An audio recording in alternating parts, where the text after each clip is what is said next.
ये इसका वर्णन आएगा सुजाता। किसी को पता है सुजाता की कहानी? किसी को याद आ रही है? ऐसा था बेटा, ये पीपल के पेड़ के नीचे पूजा कर रहे थे, तपस्या कर रहे थे 6 सालों से। तो सुजाता ने पुत्र प्राप्ति की कामना की थी पीपल के पेड़ से। तो सुजाता ने पुत्र प्राप्ति की कामना की पीपल के पेड़ से। अब महात्मा बुद्ध उस पीपल के पेड़ के नीचे, बोधि वृक्ष के नीचे पूजा कर रहे हैं, तपस्या कर रहे हैं 6 सालों से। सुजाता ने बोला था कि जब मुझे पुत्र प्राप्त होगा तो मैं इस पेड़ को खीर खिलाऊंगी। तो हुआ यह कि जब उनको पुत्र की प्राप्ति हुई, सुजाता ने अपनी दासी को भेजा कि जाओ उस पेड़ की वहां सफाई वफाई करके आओ, मेरे को उनको खीर खिलानी है। तो जब वो गई तो वहां पे बुद्ध तपस्या कर रहे थे, तो उनको लगा कि ये पेड़ देवता हैं जो यहाँ साक्षात उपस्थित हैं आज खीर खाने के लिए। तो वो आए और उन्होंने बुद्ध को खीर दी खाने को।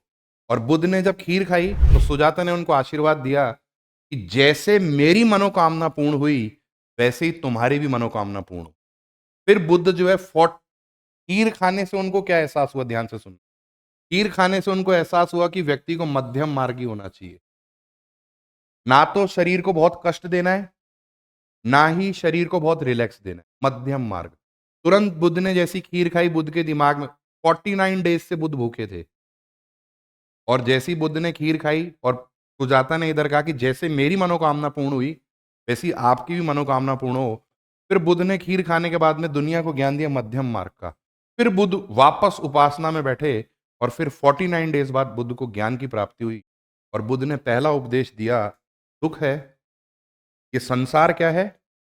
हम बोलते हैं ना कि हम नरक भोगने आए हैं यहाँ, तो बोलते हैं संसार। और ध्यान से सुनना, अभी मैं आपको 16 संस्कार पढ़ाऊंगा।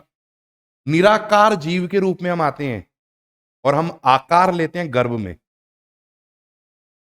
गर्भाधान संस्कार होता है, क्योंकि अगर आप ऋग्वेद पढ़ोगे तो वहां आपको निराकार मिलेगा, ईश्वर का कोई आकार नहीं है।